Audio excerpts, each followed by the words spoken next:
Gure hurrengo hizlariak erantzuten duen galdera, zertaz eginda daude gauzak da. Notaréis, los más sagaces, las más sagaces, por lo que sea, que Rodrigo no es de lo viejo. Y es que viene de Rosario, Argentina, él es físico y docente en la Universidad Nacional de Rosario, pero, hey, quizás sí que os lo encontréis algún día por lo viejo, porque ahora es investigador de ciencia de los materiales y la materia condensada en el Donostia International Physics Center. Me ha costado 3 ensayos decir esto. El DIPC o UPV. Intuyo que para saber de qué están hechas las cosas también es importante utilizar ordenadores. Que nos saque de dudas él. Átomos y ordenadores, Rodrigo Menchón.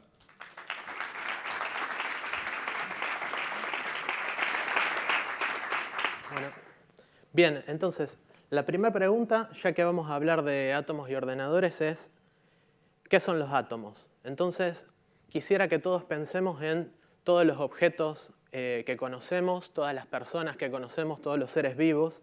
Todo eso está en el planeta Tierra. Todo eso está hecho de materia y la materia está hecha de átomos. Entonces, ¿qué son los átomos?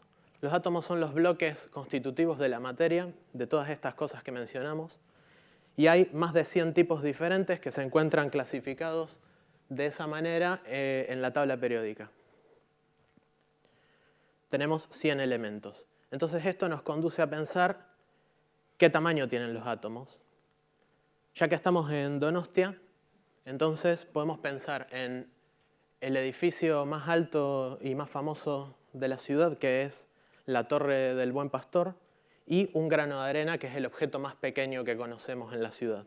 Entonces, entre el objeto más grande y el objeto más pequeño de la ciudad, si hacemos que el objeto más pequeño tenga el tamaño de la torre, entonces, ahora, quitando un grano de arena de ese grano de arena de tamaño de la torre, tendríamos un átomo. O sea que un átomo es tan chico comparado con un grano de arena como el grano de arena es tan chico comparado con la Torre del Buen Pastor. Un átomo es a un grano de arena lo que un grano de arena es a la torre de la Catedral del Buen Pastor. Pero dijimos que vamos a hablar de ordenadores y átomos. Entonces, ¿qué rol cumplen los ordenadores en la investigación científica hoy en día? Lo podemos representar mediante este esquema, donde tenemos 3 pilares. El rojo, que es el pilar teórico, que tiene en cuenta todas las ideas y todos los sistemas de ideas y explicaciones que tenemos del mundo y en este caso, por ejemplo, de la materia. El círculo verde, que es el pilar experimental, donde están todos los experimentos que se llevan a cabo. Y el círculo azul, que tiene en cuenta el pilar computacional, donde usamos los ordenadores para responder preguntas y formular preguntas sobre la estructura de la materia. En el centro del esquema están las preguntas y cada pilar influencia a los otros 2. Pero entonces esto nos lleva a pensar cómo llegamos a esta situación. Y responder cómo llegamos a esta situación implica abordar la historia de la pregunta de qué están hechas todas las cosas, que es una de las grandes preguntas de la humanidad y se han formulado en distintos lugares del planeta y en distintas épocas. Veamos entonces de manera rápida un poco la historia. En el mundo antiguo seleccionamos un poco al azar estas 8 culturas, los antiguos mayas, los pueblos andinos, la antigua Grecia, antiguo Egipto, Babilonia, la cultura del Valle del Indo, el reino de Ki y los pueblos originarios de Australia.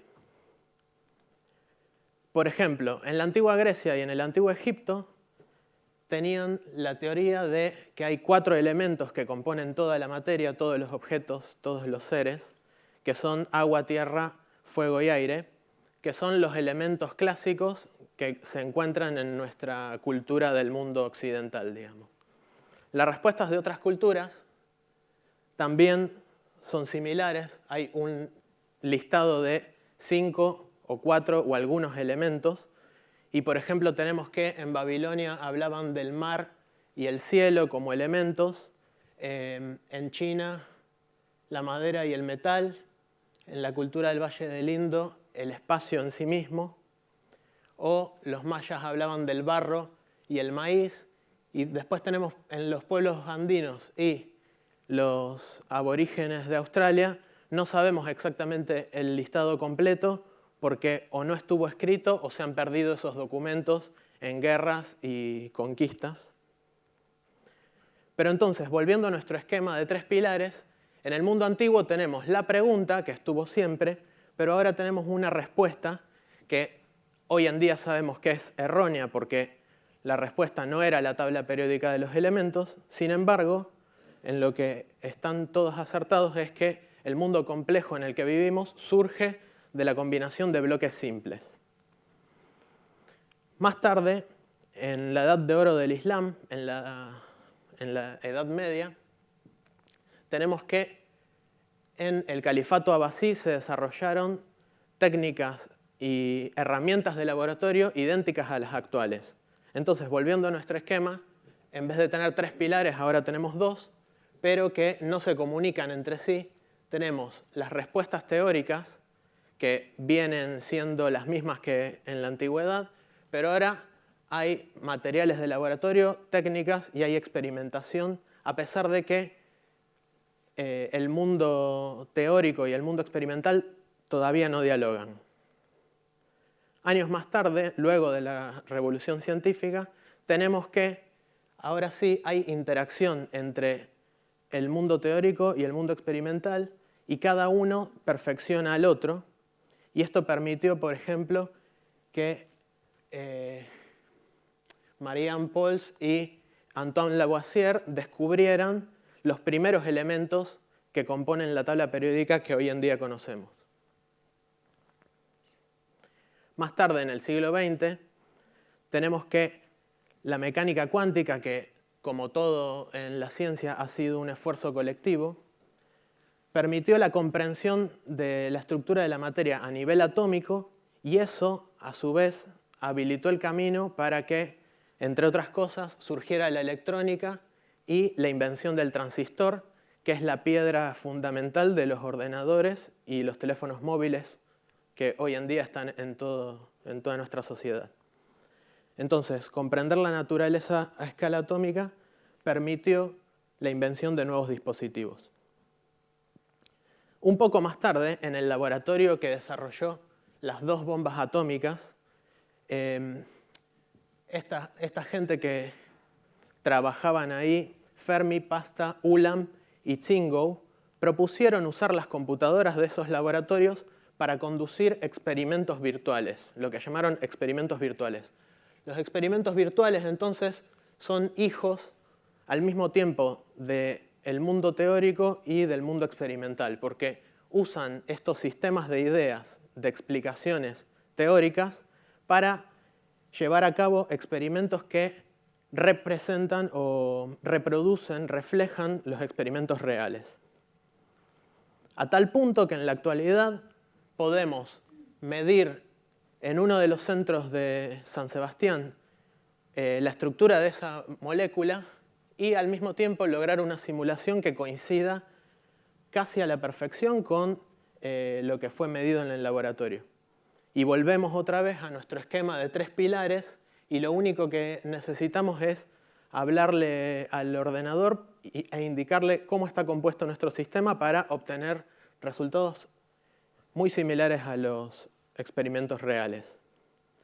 Esto nos lleva a pensar si la simulación es exactamente lo mismo que la realidad, si la podemos confundir con la realidad del mismo modo que en este cuadro de Magritte, el cuadro dentro del cuadro se confunde con lo que está representado dentro del cuadro, que es el mar.